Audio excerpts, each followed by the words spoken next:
नमस्कार दोस्तों, स्वागत है आपका चंद्रमणि आईएएस एकेडमी में। इसके पहले हम लोगों ने 3 चैप्टर यानी चैप्टर 1, 2, 3 क्लास 10 के इकोनॉमिक्स के हम लोगों ने कंप्लीट किया है। आज हम लोग चैप्टर 4 को लेकर आगे बढ़ेंगे। तो हमारा जो चैप्टर 4 है ना, उसका नाम है वैश्वीकरण और भारतीय अर्थव्यवस्था। माफ़ कीजिएगा, इसको मैंने हिंदी में नहीं लिखा। आगे बढ़ते हैं। मुझे उम्मीद है कि पिछली क्लास आप अच्छे से समझ गए होंगे। जब तक आप पिछली क्लास को अच्छे से नहीं समझेंगे, आप इस क्लास को नहीं समझ सकते हैं। बहुत इंपॉर्टेंट मैटर रखता है मेंस और प्री में, तो आप अच्छे से समझेंगे इसको। तो चलिए शुरू करते हैं। सबसे पहले हम लोग समझेंगे कि आखिर ये ग्लोबलाइजेशन है क्या, यानी वैश्वीकरण। देखिए, पहले समझिए कि विश्व के अधिकांश भाग तेज़ी से एक दूसरे से जुड़ते जा रहे हैं।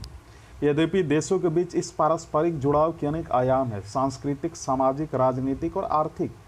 लेकिन इस चैप्टर में हम अत्यंत सीमित अर्थ में वैश्वीकरण की चर्चा करेंगे, और इसमें वैश्वीकरण को बहुराष्ट्रीय कंपनियों के विदेश व्यापार एवं विदेशी निवेश के माध्यम से देशों के बीच एकीकरण के रूप में परिभाषित करेंगे। और आप ये देखेंगे कि इस अध्याय में पोर्टफोलियो निवेश जैसे जटिल मुद्दों को छोड़ दिया गया है। लेकिन इसको भी हम लोग डिस्कस करेंगे। और आपको मैं बता दूं कि यदि हम विगत 30 वर्षों पर नज़र डालें तो हम पाते हैं कि विश्व के दूरस्थ भागों को जोड़ने वाली वैश्वीकरण की प्रक्रिया में बहुराष्ट्रीय कंपनियों की बहुत बड़ी भूमिका रही है ना। तो हम लोग ये सारी चीज़ों पे आज डिस्कस करेंगे। मुझे उम्मीद है कि आप काफ़ी उत्सुक होंगे इस चैप्टर को लेकर, और साथ ही साथ इस चैप्टर में कुछ और बिंदुओं पर हम लोग चर्चा करेंगे, जैसे कि बहुराष्ट्रीय कंपनियों की तीव्र वृद्धि और उनके प्रभाव को मात्रात्मक आकलनों के बजाय मुख्यतः भारतीय संदर्भ से लिए गए उदाहरणों को हम यहाँ पे जो है प्रस्तुत करेंगे। और ध्यान रखेंगे कि उदाहरण सामान्य पक्ष की व्याख्या करने में सहायक हो, है ना। तो चलिए हम लोग आगे बढ़ते हैं। अब पहले तो ये समझना है आपको कि हम लोग जो इस चैप्टर को लेकर आगे बढ़ रहे हैं, यानी वैश्वीकरण और भारतीय अर्थव्यवस्था। देखिए, आज के विश्व में उपभोक्ता के रूप में हमसे कुछ के सामने वस्तुओं और सेवाओं के विस्तृत विकल्प हैं। विश्व के सिरस्थ जो है, अगर हम बोले सिरस्थ विनिर्माताओं निर्मित डिजिटल कैमरे, मोबाइल फ़ोन और टेलीविज़न के नवीनतम मॉडल हमारे लिए सुलभ हैं। हमेशा भारत की सड़कों पर गाड़ियों के नए मॉडल देखे जा सकते हैं। वो दिन गुजर गए जब भारत की सड़कों पर केवल एम्बेसडर और फिएट कारें ही दिखाई देती थी। आज भारतीय विश्व की लगभग सभी शीर्ष कंपनियों द्वारा भारत निर्मित कारें खरीद रहे हैं। अनेक दूसरी वस्तुओं का ब्रांडों में भी इस प्रकार की तीव्र वृद्धि देखी जा सकती है। कमीजों से लेकर टेलीविज़न और प्रसंस्कृत फलों की रस तक हमारे बाजारों में वस्तुओं का बहुव्यापी विकल्प अपेक्षाकृत नवीन परिघटना है। दोस्तों, 2 दशक पहले भी आपको भारत के बाजारों में वस्तुओं की ऐसी विविधता नहीं मिलेगी। अगर आप ध्यान से देखें, देखिए, कुछ ही वर्षों में हमारा बाजार पूर्णतः परिवर्तित हो गया है। हम इस तीव्र परिवर्तन को कैसे समझ सकते हैं? देखिए, ऐसे कौन से कारक हैं जो इन परिवर्तनों को ला रहे हैं, और ये परिवर्तन लोगों का जीवन किस प्रकार प्रभावित कर रहे हैं? ये सारे मुद्दों पे हमें डिस्कस करना अभी हम बोल सकते हैं कि बाकी है ना। तो देखिए, अंतर्देशीय उत्पादन की मैं बात करूंगा, इंटरनेशनल प्रोडक्शन जिसको हम बोल सकते हैं।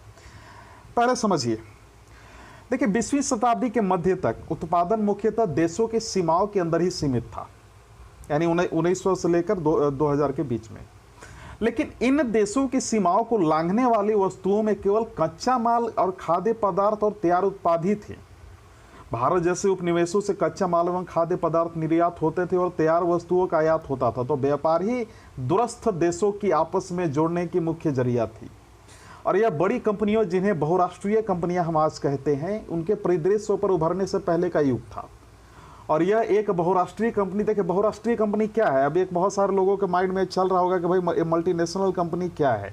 देखिए, पहले समझिए, एमएनसी कंपनी ऐसी कंपनी होती है जो एक से अधिक देशों में उत्पादन पर नियंत्रण अथवा स्वामित्व रखती है। तो बहुराष्ट्रीय कंपनियां उन प्रदेशों में कार्यालय तथा उत्पादन के लिए कारखाने स्थापित करती हैं जहां उन्हें सस्ता श्रम यानी लेबर और रिसोर्सेस मिल सकते हैं। तो उत्पादन लागत में कमी करने तथा अधिक बेनिफिट कमाने के लिए बहुराष्ट्रीय कंपनियां ऐसी करती हैं, है ना। तो कुछ उदाहरण भी हम लोग यहाँ देखेंगे। देखिए, एक बहुराष्ट्रीय कंपनी द्वारा अगर मैं बात करूँ खास तौर पे, तो उत्पादन का विस्तार कैसे होता है, कुछ एग्जाम्पल से समझते हैं। देखिए, औद्योगिक उपकरण बनाने वाली एक बहुत बड़ी बहुराष्ट्रीय कंपनी संयुक्त राज्य अमेरिका के अनुसंधान केंद्र में अपने उत्पादों का डिजाइन तैयार करती है, ठीक है। उसके पुर्जे चीन में विनिर्मित होते हैं, फिर इन्हें जहाज में लादकर मैक्सिको और पूर्वी यूरोप ले जाया जाता है। जहां उपकरण के पुर्जों को जोड़ा जाता है और तैयार उत्पाद को विश्व भर में बेचा जाता है। तो इसी बीच कंपनी की ग्राहक सेवा का भारत स्थित कॉल सेंटरों के माध्यम से संचालन किया जाता है। तो अगर मैं एक एग्जांपल लूँ, एक कॉल सेंटर जो कि बेंगलुरु में स्थित है, जो पर्याप्त दूरसंचार और सुविधाओं और इंटरनेट से सुसज्जित है, यह विदेशी ग्राहकों के को सूचना एवं मदद उपलब्ध कराता है। आप समझ आ रहा है आपको बात? देखिए एक चीज़ और समझिए जो आपके लिए इंपॉर्टेंट है। इस उदाहरण में बहुराष्ट्रीय कंपनियां केवल वैश्विक स्तर पर ही अपना तैयार उत्पाद नहीं बेच रही हैं, राइट, बल्कि अधिक महत्वपूर्ण यह है कि वस्तुओं और सेवाओं का उत्पादन विश्व स्तर पर कर रही है। परिणामतः उत्पादन प्रक्रिया क्रमशः जटिल ढंग से संगठित हुई है ना। तो उत्पादन प्रक्रिया छोटे भागों में विभाजित है और विश्व भर में फैली है। ऊपर दिए गए जो हम लोगों ने अभी डिस्कस किया उदाहरण में, चीन एक सस्ता विनिर्माण केंद्र होने का लाभ प्रदान करता है। देखिए मैक्सिको और पूर्वी यूरोप, अमेरिका और यूरोप के बाजारों से अपनी निकटता के कारण वह लाभप्रद है। भारत में अत्यंत कुशल इंजीनियर उपलब्ध है जो उत्पादन के तकनीकी पक्ष को समझ सकते हैं। यहाँ अंग्रेजी बोलने वाले शिक्षित युवक भी हैं जो ग्राहक देखभाल सेवाएं उपलब्ध करा सकते हैं। यह सभी चीज़ें बहुराष्ट्रीय कंपनियों की लागत का लगभग 50 से 60% बचत कर सकती है। अतः वास्तव में सीमाओं की अगर हम बात करें, इसके पार बहुराष्ट्रीय उत्पादन जो है प्रक्रिया के प्रसार से असीमित लाभ हो सकता है। ये चीज़ आपको ध्यान देना है। अच्छा, एक चीज़ और जो आपको समझना है, जो मैं आपको बताना भी चाह रहा था, है ना, जो आई थिंक मैं मानता हूँ कि वो इम्पोर्टेंट है। देखिए विश्व भर के उत्पादन को एक दूसरे से जोड़ना ये कैसे संभव है? देखिए सामान्यतः बहुराष्ट्रीय कंपनियां उसी स्थान पर उत्पादन इकाई स्थापित करती है जो बाजार के नज़दीक हो, जहां कम लागत पर कुशल और अनुकुशल या फिर अकुशल श्रम उपलब्ध हो और जहां उत्पादन के अन्य कारकों की भी उपलब्धता सुनिश्चित हो। तो साथ ही बहुराष्ट्रीय कंपनियां सरकारी नीतियों पर भी नजर रखती है जो उनके हितों का देखभाल करती है। आप बाद में इस चैप्टर में हम लोग पढ़ेंगे भी कि सरकारी नीतियों के बारे में या सरकारी जो हम बोल सकते हैं गवर्नमेंट पॉलिसीज कैसे इंप्लीमेंट होती है, कैसे बनती है। देखिए इन परिस्थितियों को सुनिश्चित अगर हम करें अगर ध्यानपूर्वक, तो हम ये देखेंगे कि इसके बाद ही बहुराष्ट्रीय कंपनियां उत्पादन के लिए कार्यालय और कारखानों की स्थापना करती हैं।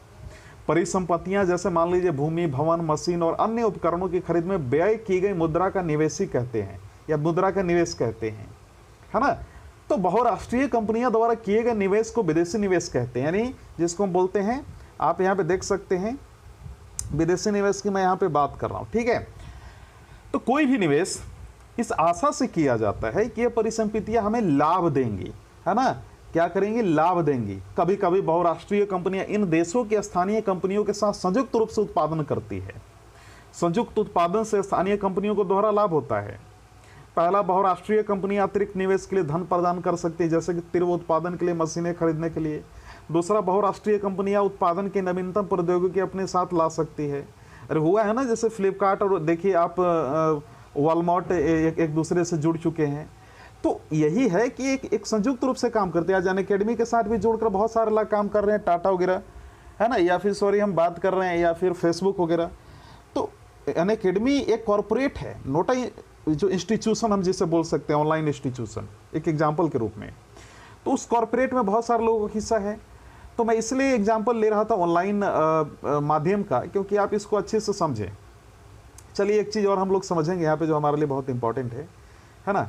देखिए, लेकिन बहुराष्ट्रीय कंपनियों के निवेश का सबसे आम रास्ता स्थानीय कंपनियों को खरीदना और उसके बाद उत्पादन का प्रसार करना है। आपने देखा भी होगा, अपार संपदा वाली बहुराष्ट्रीय कंपनियां यह आसानी से कर सकते हैं। उदाहरण के लिए एक बहुत बड़ी अमेरिकी बहुराष्ट्रीय कंपनी कारगिल फूड्स ने परख फूड्स जैसी छोटी भारतीय कंपनियों को खरीद लिया है।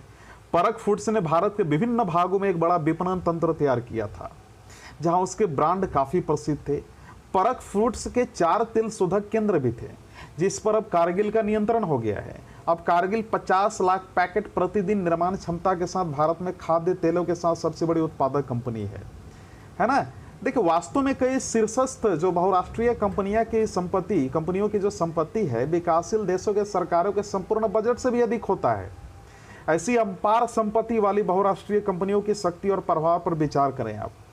बहुराष्ट्रीय कंपनियां एक अन्य तरीके से उत्पादन नियंत्रित करती हैं। विकसित देशों की बड़ी बहुराष्ट्रीय कंपनियां छोटे उत्पादकों को उत्पादन का ऑर्डर देती हैं। वस्त्र, जूते, चप्पल एवं खेल के समान ऐसे उद्योग है जहां विश्व भर में बड़ी संख्या में छोटे उत्पादकों द्वारा उत्पादन किया जाता है। बहुराष्ट्रीय कंपनियों के इन उत्पादों की आपूर्ति की जाती है, फिर इन्हें आप अपने ब्रांड नाम से ग्राहकों को बेचती हैं। इन बड़ी कंपनियों में दूरस्थ उत्पादों के मूल्य, गुणवत्ता और आपूर्ति और श्रम शर्तों का निर्धारण करने के प्रचंड क्षमता होती है। देखिए, विकासशील देशों में उत्पादित जींस अमेरिका में कितने 6500 रुपये में बेची जा रही है। आप समझे इस बात को एक एग्जाम्पल के तौर पर। तो इस प्रकार हम देखते हैं कि बहुराष्ट्रीय कंपनियां जो हैं कई तरह से अपने उत्पादन कार्य का प्रसार कर रही हैं। विश्व के कई देशों की स्थानीय कंपनियों के साथ पारस्परिक संबंध स्थापित कर रही हैं।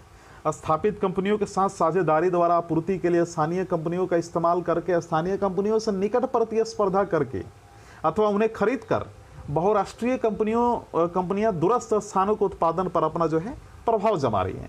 तो परिणाम स्वरूप दूर दूर स्थानों पर फैला उत्पादन परस्पर संबंधित हो रहा है ना। अब देखिए, लुधियाना के घर में एक बहुत बड़ी बहुराष्ट्रीय कंपनी के लिए फुटबॉल निर्माण भी अगर आप देखेंगे तो कभी कभी बहुत बड़ी कंपनियां जो है इंडिविजुअली भी किसी को काम देती हैं कि फुटबॉल निर्माण आप करें, ताकि लोगों का एक इंडिविजुअल वर्क। अब मान लीजिए कि हर कोई ऑफिस में नहीं आ सकता है, जैसे होता है ना वर्क फ्रॉम होम, आपने देखा होगा, अभी गूगल भी दे रहा है, फेसबुक वगैरह भी कर रहा है, बड़ी बड़ी एमएनसी कंपनियां कर रही हैं। तो एक अमेरिकी कंपनी, आपको इस पर थोड़ा विचार करना बहुत इंपॉर्टेंट है, आप इसको एग्जाम में मेंस में लिख सकते हैं एग्जाम्पल के रूप में। एक अमेरिकी कंपनी फोर्ड मोटर्स विश्व के 26 देशों में प्रसार के साथ विश्व की सबसे बड़ी मोटर गाड़ी निर्माता कंपनी है। फोर्ड मोटर्स 1995 में भारत में आई और चेन्नई के निकट 1700 करोड़ रुपए का निवेश करके एक विशाल संयंत्र की स्थापना की। यह संयंत्र भारत में जीपों एवं ट्रकों के प्रमुख निर्माता महिंद्रा एवं महिंद्रा के सहयोग से स्थापित किया गया। वर्ष 2017 तक फोर्ड मोटर्स भारतीय बाजारों में 88,000 कारें बेच रही थी, जबकि 1,81,000 कारों का निर्यात भी भारत से दक्षिण अफ्रीका, मैक्सिको और ब्राजील और संयुक्त राज्य अमेरिका द्वारा किया गया। तो कंपनी विश्व के दूसरे देशों में अपने संयंत्रों के लिए फोर्ड इंडिया का विकास ऊर्जा आपूर्ति केंद्र के रूप में करना चाहती है ना। तो ये सारी चीजें हैं जो आपको समझनी है, क्योंकि ये मैटर करती हैं। अगर आप इसको समझें आप थोड़ा सा, ये रियली में मैटर करती हैं। देखिए, विदेशी व्यापार और बाजारों के एकीकरण की अगर हम बात करें, फॉरेन ट्रेड के बारे में अगर हम लोग डिस्कस करें, है ना, तो उसके बारे में हम लोग थोड़ा समझेंगे, लेकिन अभी हम थोड़ा सा तो चलिए इसके बारे में देखते हैं। देखिए, लंबे समय से विदेशी व्यापार विभिन्न देशों के आपस में जोड़ने का मुख्य माध्यम रहा है और इतिहास में अपने भारत और दक्षिण एशिया को पूर्व और पश्चिमी के बाजारों से जोड़ने वाले व्यापार मार्गों और इन मार्गों से होने वाले गहन व्यापार के बारे में आपने पढ़ा भी होगा। आपको याद भी होगा कि हिस्ट्री में आपने पढ़ा था कि व्यापारिक हितों के कारण ये व्यापारी कंपनियां जैसे ईस्ट इंडिया कंपनी भारत की ओर आकर्षित हुई। तो आखिरकार विदेशी व्यापार का बुनियादी कार्य क्या है, एक बहुत बड़ा मुद्दा है। देखिए, सरल शब्दों में कहा जाए तो विदेशी व्यापार घरेलू बाजारों अर्थात अपने देश के बाजारों से बाहर के बाजारों में पहुंचने के लिए उत्पादकों को एक अवसर प्रदान करता है ना। तो उत्पादक केवल अपने देशों में ही बाजार जो है जिसे बोल सकते हैं बाजार में ही उत्पादन नहीं बेच सकते, बल्कि विश्व के अन्य देशों के बाजारों में भी प्रतिस्पर्धा कर सकते हैं।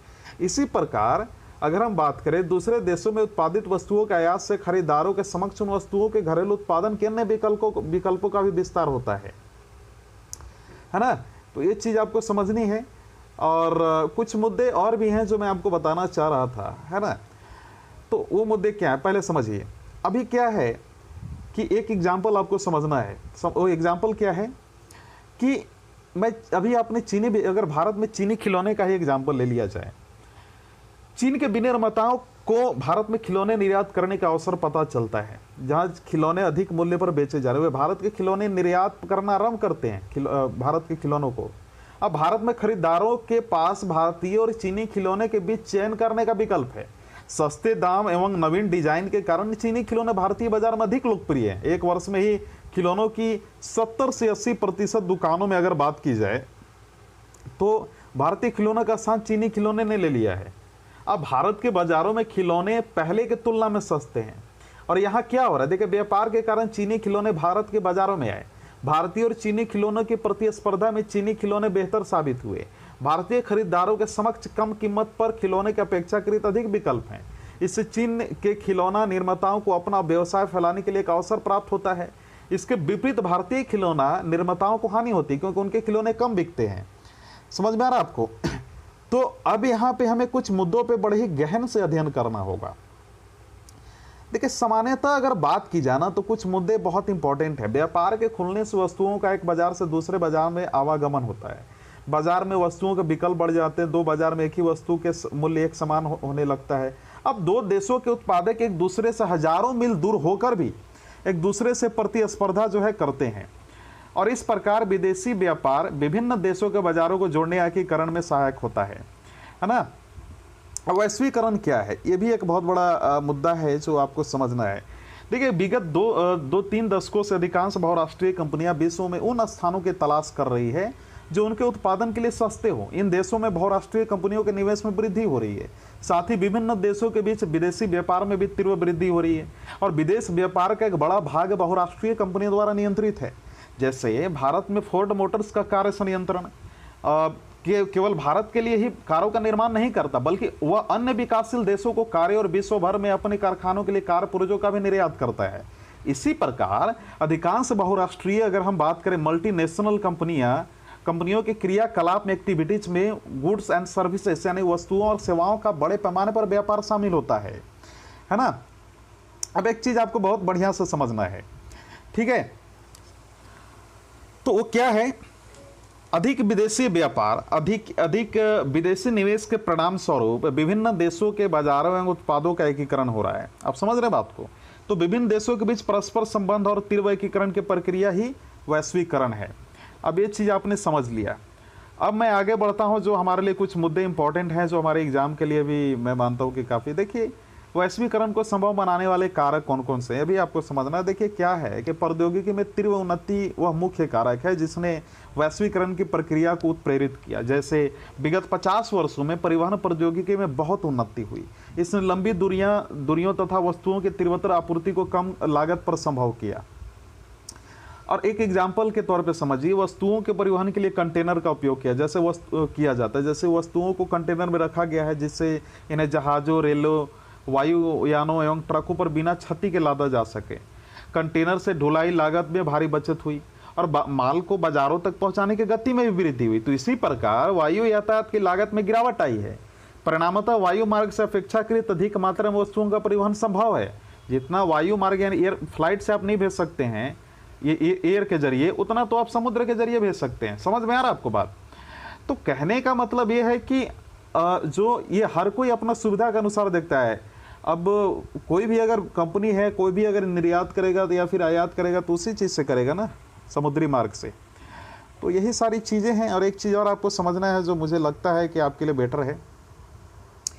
देखिए, इससे भी अधिक उल्लेखनीय ये है कि सूचना एवं अगर हम बात करें जो कुछ सॉरी फॉर दैट, मैं टॉपिक पे आ रहा हूँ, है ना। मैं सोच रहा था कुछ और चीज़ आपको बता दूँ जो आपके लिए काफ़ी इम्पोर्टेंट हो। देखिए, इससे भी अधिक उल्लेखनीय यह है कि सूचना एवं संचार प्रौद्योगिकी का विकास वर्तमान समय में दूरसंचार, कंप्यूटर और इंटरनेट के क्षेत्र में प्रौद्योगिकी द्रुत गति से परिवर्तित हो रही है। दूरसंचार सुविधाओं, टेलीग्राफ, टेलीफोन, मोबाइल फोन एवं फैक्स का विश्व भर में एक दूसरे से संपर्क करने, सूचनाओं को तत्काल प्राप्त करने और दूरवर्ती क्षेत्रों से संवाद करने में प्रयोग किया जाता है। ये सुविधाएं संचार उपग्रहों द्वारा सुगम हुई है। जैसा कि आप जानते होंगे कि मान लीजिए कि जीवन के लगभग प्रत्येक क्षेत्र में कंप्यूटर का प्रवेश हो गया। हर कोई कंप्यूटर यूज कर रहा है। आपने इंटरनेट के चमत्कारिक संसार में भी प्रवेश किया होगा, जहाँ कुछ भी आप जानना चाहते हो, है ना। देखिए, लगभग उसकी जानकारी प्राप्त कर सकते हैं और सूचनाओं को आपस में बांट भी सकते हैं। और इंटरनेट से हम तत्काल इलेक्ट्रॉनिक डाक यानी ईमेल भेज सकते हैं। अत्यंत कम मूल्य पर विश्व भर में वॉइस मेल कर सकते हैं।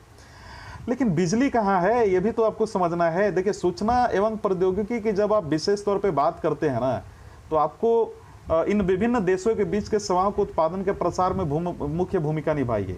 मैं आईटी की बात कर रहा हूँ। देखिए, वैश्वीकरण में संचार प्रौद्योगिकी का उपयोग क्या हो सकता है, इंफॉर्मेशन एंड टेक्नोलॉजी का। लंदन के पाठकों के लिए प्रकाशित एक समाचार पत्रिका की डिजाइनिंग और छपाई दिल्ली में की जानी है। ठीक है, मैं एक एग्जाम्पल के तौर पे समझा रहा हूँ। पत्रिका का पाठ्य विषय इंटरनेट के द्वारा दिल्ली कार्यालय को भेज दिया जाता है।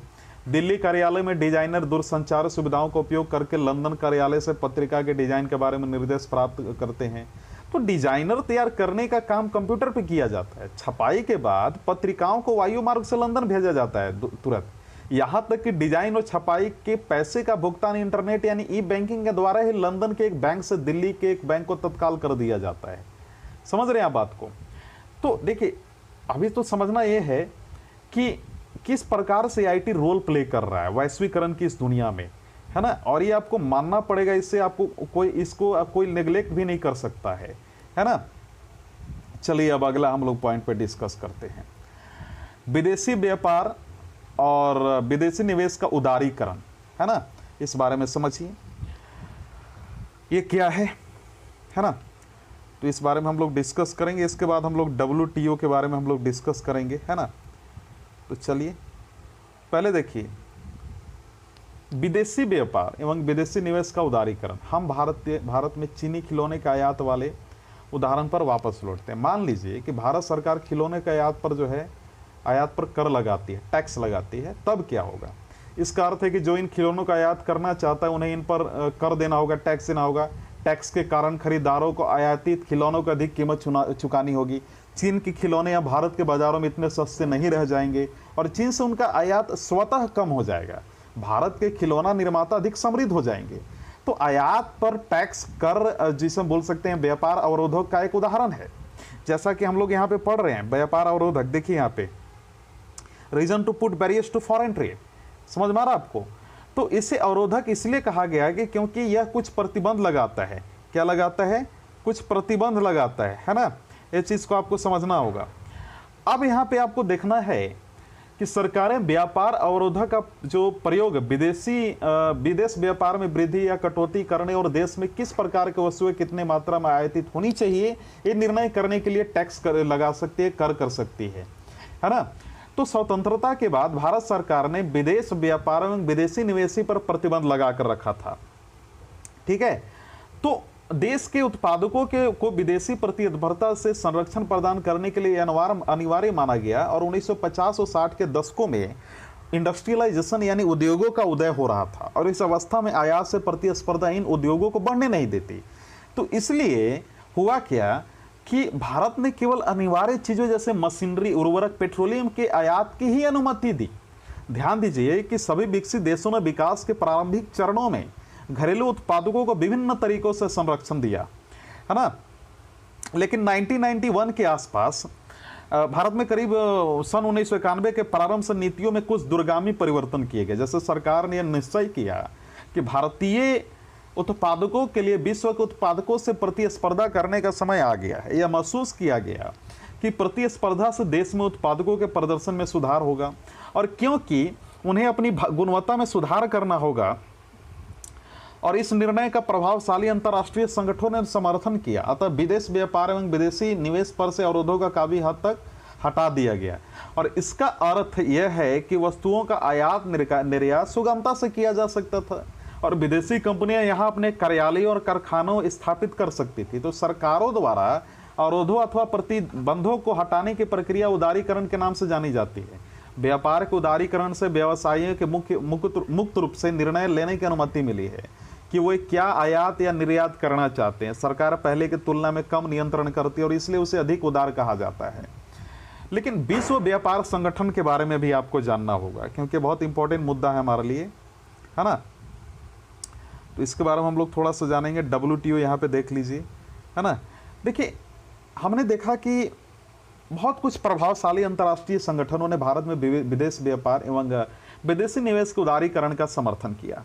इन संगठनों का मानना है कि विदेश व्यापार और विदेशी निवेश पर सभी अवरोधक हानिकारक हैं, कोई अवरोधक नहीं होना चाहिए। देशों के बीच मुक्त व्यापार होना चाहिए। विश्व के सभी देशों को अपनी नीतियां उदार बनानी चाहिए और विश्व व्यापार संगठन यानी WTO एक ऐसा संगठन है जिसका उद्देश्य अंतर्राष्ट्रीय व्यापार को उदार बनाना है। विकसित देशों के पहल पर शुरू किया गया विश्व व्यापार संगठन अंतर्राष्ट्रीय व्यापार से संबंधित नियमों को निर्धारित करता है और यह देखता है कि नियमों का पालन हो। वर्तमान में विश्व के लगभग 164 देश विश्व व्यापार संगठन के सदस्य हैं। यद्यपि विश्व व्यापार संगठन सभी देशों को मुक्त व्यापार की सुविधा देता है, समझे। तो परंतु व्यवहार अगर हम देखें, व्यवहार में यह देखा गया है कि प्रैक्टिकली विकसित देशों ने अनुचित ढंग से व्यापार अवरोधकों को बरकरार रखा है।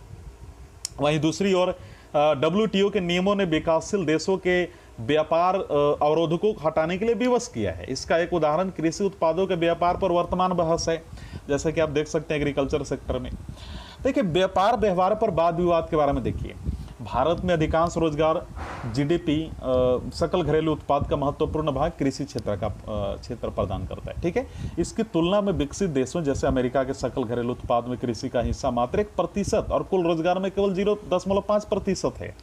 बड़ी सोचने वाली बात है। फिर भी अमेरिका के कृषि क्षेत्र में कार्यरत इतने कम प्रतिशत लोग भी अमेरिकी सरकार से उत्पादन और दूसरे देशों के निर्यात करने के लिए बहुत अधिक धनराशि प्राप्त करते हैं। अब इस पर धनराशि के कारण अमेरिकी किसान अपने कृषि उत्पादों को असाधारण रूप से कम कीमत पर बेच सकते हैं। अधिशेष कृषि उत्पादों को दूसरे देशों के बाजार में कम कीमत पर बेचा जाता है और जो इन देशों के कृषकों को बुरी तरह प्रभावित करते हैं, है ना। तो यही कारण है कि विकासशील देश विकसित देशों के सरकारों से सवाल कर रहे हैं और हमने विश्व व्यापार संगठन के नियमों के अनुसार व्यापार अवरोधकों का कम कर दिया, लेकिन आप लोगों ने विश्व व्यापार संगठनों के नियमों को नजरअंदाज कर दिया। देखिए आपको समझना होगा कि अपने किसानों को भारी धनराशि देना बरकरार रखा है। आप लोगों ने कहा कि हमारी ये क्वेश्चन किया गया था, किसके द्वारा ये किया गया था? विकासशील देशों ने विकसित देशों से किया था कि हमने विश्व व्यापार संगठन के नियमों के अनुसार व्यापार अवरोधकों को कम कर दिया, लेकिन आप लोगों ने विश्व व्यापार संगठन के नियमों को नजरअंदाज कर दिया और अपने किसानों को भारी धनराशि देना बरकरार रखा है। आप लोगों ने हमारी सरकारों को अपने किसानों की सहायता बंद करने को कहा, परंतु आप स्वयं यही काम कर रहे हैं। क्या यह मुक्त और न्यायसंगत व्यापार है? तो संयुक्त राज्य अमेरिका में एक आदर्श कपास क्षेत्र जिसमें हजारों एकड़ भूमि है, जिसका स्वामित्व एक बड़ी कॉरपोरेट कंपनी के पास है। आपको ये समझना होगा। यही चीज़ आई थिंक आपको मालूम होना चाहिए, रशियन रिवॉल्यूशन यानी रूस की क्रांति में भी थी। आपने देखा था कि अमीर लोगों को दे दिया गया था कि आप ये खेती कीजिए। खैर वो बहुत बड़ा मुद्दा है हिस्ट्री का, उसको बाद में देखा जाएगा।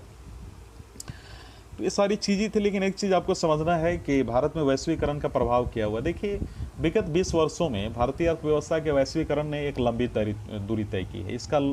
इसका लोगों के जीवन पर क्या प्रभाव पड़ा है, हम कुछ देखते हैं इसका एग्जाम्पल। वैश्वीकरण उत्पादकों और स्थानीय एवं विदेशी दोनों के बीच बृहत्तर प्रतिस्पर्धा से उपभोक्ता, विशेषकर शहरी क्षेत्र में धनी वर्ग के उपभोक्ताओं को लाभ हुआ है। इन उपभोक्ताओं के समक्ष पहले से अधिक विकल्प है और वे अब अनेक उत्पादों को उत्कृष्टता, गुणवत्ता और कम कीमत से लाभान्वित हो रहे हैं। परिणामतः यह लोग पहले की तुलना में आज अपेक्षाकृत उच्चतर जीवन स्तर का आनंद ले रहे हैं। उत्पादकों और श्रमिकों पर वैश्वीकरण का एक समान प्रभाव नहीं पड़ा है। पहला, विगत 20 वर्षों में बहुराष्ट्रीय कंपनियों ने भारत में अपने निवेश में वृद्धि की है, जिसका अर्थ है कि भारत में निवेश करना उनके लिए लाभप्रद रहा है। बहुराष्ट्रीय कंपनियों ने शहरी इलाकों के उद्योगों जैसे सेलफोन, मोटर गाड़ियों, इलेक्ट्रॉनिक उत्पादों, ठंडे पेय पदार्थों और जंक खाद्य पदार्थों, बैंकिंग जैसे सेवाओं के निवेश में रुचि दिखाई है। इन उत्पादों के अधिकांश खरीदार संपन्न वर्ग के लोग हैं। इन उद्योगों और सेवाओं में नए रोजगार उत्पन्न हुए हैं और साथ ही इन उद्योगों को कच्चे माल इत्यादि का आपूर्ति करने वाली स्थानीय कंपनियां समृद्ध हुई हैं। ठीक है, तो ये समझना है। अच्छा, आपको एक चीज और समझना है कि विदेशी निवेश आकर्षित करने के लिए उठाए गए कदम क्या है गवर्नमेंट के द्वारा। देखिए हाल के वर्षों में क्या हुआ है आपको समझना है। हाल के वर्षों में उसके बारे में आपको बता रहा हूँ, लेकिन इसको लेकर कुछ मैं पॉइंट पे अभी मुझे डिस्कस करना है। 1 सेकेंड। हाँ, देखिए विदेशी निवेश आकर्षित करने के लिए उठाए गए कदम पहले समझिए कि हाल के वर्षों पर भारत की केंद्र एवं राज्य सरकारें भारत में निवेश हेतु विदेशी कंपनियों को आकर्षित करने के लिए विशेष कदम उठा रही हैं। औद्योगिक क्षेत्रों जिन्हें विशेष आर्थिक क्षेत्र कहा जाता है ना। यहाँ पे आप देखिए ये बोला, देखिए ये चैप्टर मैंने अच्छे से इसको खुद भी समझा है, और चूंकि जब तक खुद अगर मैंने समझूं तो मैं आपको कैसे समझा सकता हूं, तो वही आपको समझना है। तो हाल के वर्षों में मैंने बताया क्या हो रहा है। देखिए विशेष आर्थिक क्षेत्रों में विश्व स्तरीय सुविधाएं, बिजली, पानी, सड़क, परिवहन, भंडारण, मनोरंजन और शैक्षणिक सुविधाएं उपलब्ध होनी चाहिए। विशेष आर्थिक क्षेत्र में उत्पादन इकाइयां स्थापित करने वाली कंपनियों को आरंभिक 5 वर्षों तक कोई टैक्स नहीं देना पड़ता है।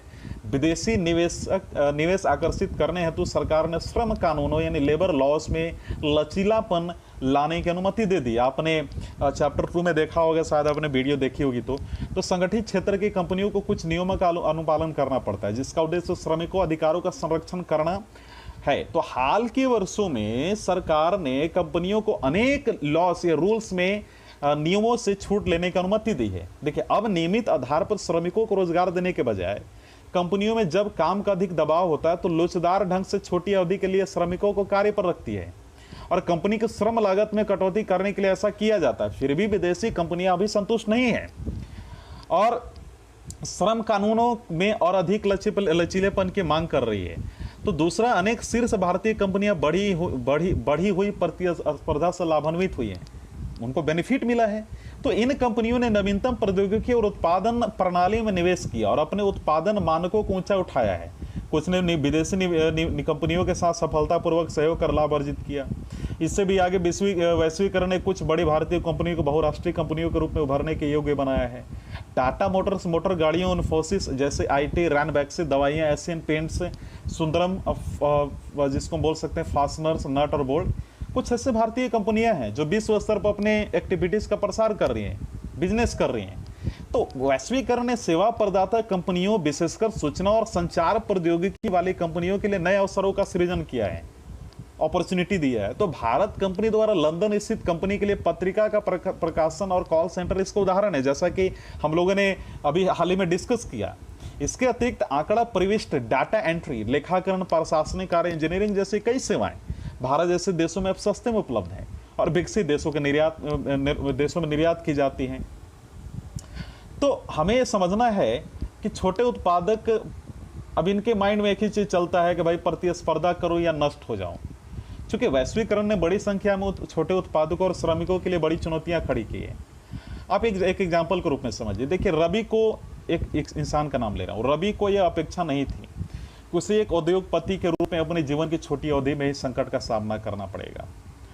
रवि ने सन 1992 में तमिलनाडु के एक औद्योगिक शहर होसूर में संधारित्रों का निर्माण करने वाली कंपनी शुरू करने के लिए बैंक से ऋण लिया। संधारित्रों का इस्तेमाल ट्यूबलाइट, टेलीविजन सहित अन्य घरेलू इलेक्ट्रॉनिक उपकरणों में होता है। 3 वर्षों के भीतर वो अपने उत्पादन का बेचान करने में सक्षम हो गया और उसने कंपनी में 20 कर्मचारी काम करने लगे उसके कंपनी में। अपनी कंपनी चलाने में उसका संघर्ष तब प्रारंभ हुआ जब सरकार ने सन 2001 में विश्व व्यापार संगठन के समझौते के अनुसार संधारित्रों के आयात पर से प्रतिबंध को हटा दिया। उसके मुख्य ग्राहकों में टेलीविजन कंपनियां थी जो टेलीविजन सेटों का निर्माण करने के लिए संधारित्रों सहित विभिन्न पुर्जे थोक में खरीदती और टेलीविजन सेटों का निर्माण करती।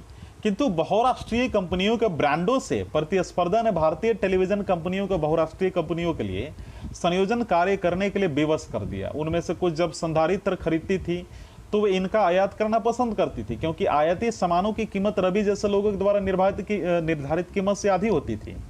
अब रवि वर्ष 2000 में निर्मित संधारित्रों से आधे से भी कम संधारित्र का निर्माण करता है और उसके लिए केवल 7 श्रमिक काम कर रहे हैं। रवि के अनेक दोस्तों ने जो हैदराबाद और चेन्नई में इसके व्यवसाय में थे अपनी इकाइयां बंद कर दी। तो आपने देखा कि बढ़ती प्रतियोगिता का मैंने एक एग्जाम्पल आपको दिया है ना, जो कंपटीशन इंक्रीज हो रही है। तो बैटरी संधारित्र, प्लास्टिक, खिलौने, टायरों, डेयरी उत्पादों एवं खाद्य तेलों के उद्योग कुछ ऐसे उदाहरण है जहां प्रतिस्पर्धा के कारण छोटे विनिर्माताओं पर कड़ी मार पड़ी है। ये कोई दो राय नहीं है इसमें। तो कई अन्य इकाइयां भी बंद हो गई, इंडस्ट्रीज भी बंद हो गई, जिसके चलते अन्य लेबर बेरोजगार हो गए। भारत में लघु उद्योगों ने कृषि के सबसे अधिक श्रमिकों 2 करोड़ नियोजित हैं, है ना। तो ये कुछ चीजें थी जो मुझे बतानी थी आपको, जो आपके लिए जरूरी थी। देखिए, अभी क्या है कि मैं आपको कुछ और एग्जाम्पल भी आपको बताने वाला था जो आपके लिए जरूरी होगा। 1 सेकंड रुकिएगा। या देखिए, अभी क्या है कि वैश्वीकरण, प्रतिस्पर्धा और अनिश्चित रोजगार में मुझे एक पॉइंट याद आया जो आपके मेंस के लिए बहुत इंपॉर्टेंट है। देखिए, वैश्वीकरण और प्रतिस्पर्धा के दबाव ने श्रमिकों के जीवन को व्यापक रूप से प्रभावित किया है। बढ़ती प्रतिस्पर्धा के कारण अधिकांश नियोक्ता इन दिनों श्रमिकों को रोजगार देने में लचीलापन पसंद करते हैं। इसका अर्थ है कि श्रमिकों का रोजगार अब सुनिश्चित नहीं है। तो आपको समझना है कि अमेरिका और यूरोप में वस्त्र उद्योग की बहुत बड़ी बहुराष्ट्रीय कंपनियां भारतीय निर्यातकों के वस्त्रों की आपूर्ति के लिए ऑर्डर देती हैं। विश्वव्यापी नेटवर्क से युक्त बड़ी बहुराष्ट्रीय कंपनियां लाभ को अधिकतम करने के लिए सबसे सस्ती वस्तुएं खोजती हैं। इन बड़े ऑर्डरों को प्राप्त करने के लिए भारतीय वस्त्र निर्यातक अपनी लागत कम करने की कड़ी कोशिश करते हैं। समझ में आ रहा है आपको? तो अभी क्या है कि चूंकि कच्चे माल पर लागत में कटौती नहीं की जा सकती, इसलिए नियोक्ता श्रम लागत में कटौती करने की कोशिश करते हैं। जहां पहले कारखाने श्रमिकों को अस्थायी आधार पर रोजगार देते थे, वहीं अब वो अस्थायी रोजगार देते हैं, अस्थायी, ताकि श्रमिकों के वर्ष भर वेतन नहीं देना पड़े। श्रमिकों को बहुत लंबे कार्य घंटों तक काम करना पड़ता है। अत्यधिक मांग की अवधि में नियमित रूप से रात में भी काम करना पड़ता है, मजदूर काफ़ी कम होती है ना। श्रमिक अपने रोजी रोटी के लिए अतिरिक्त समय में भी काम करने के लिए विवश हो जाते हैं। हालांकि वस्त्र निर्यातकों के बीच प्रतिस्पर्धा से बहुराष्ट्रीय कंपनियों को अधिक लाभ कमाने में मदद मिली है, परंतु वैश्वीकरण के कारण मिले लाभ में श्रमिकों को न्यायसंगत हिस्सा नहीं दिया गया। समझ में आ रहा आपको? तो ये सारी कुछ मुद्दे थी और उपरोक्त कार्य स्थितियाँ जो है, परिस्थितियाँ श्रमिकों की जो हम लोगों ने डिस्कस किया, श्रमिकों की कठिनाइयाँ भारत के अनेक औद्योगिक इकाइयों सेवा में सामान्य बात हो गई है। आज अधिकांश श्रमिक संगठित क्षेत्र में नियोजित हैं। यही नहीं, संगठित क्षेत्र में क्रमशः कार्य परिस्थितियाँ संगठित क्षेत्र के समान होती जा रही हैं।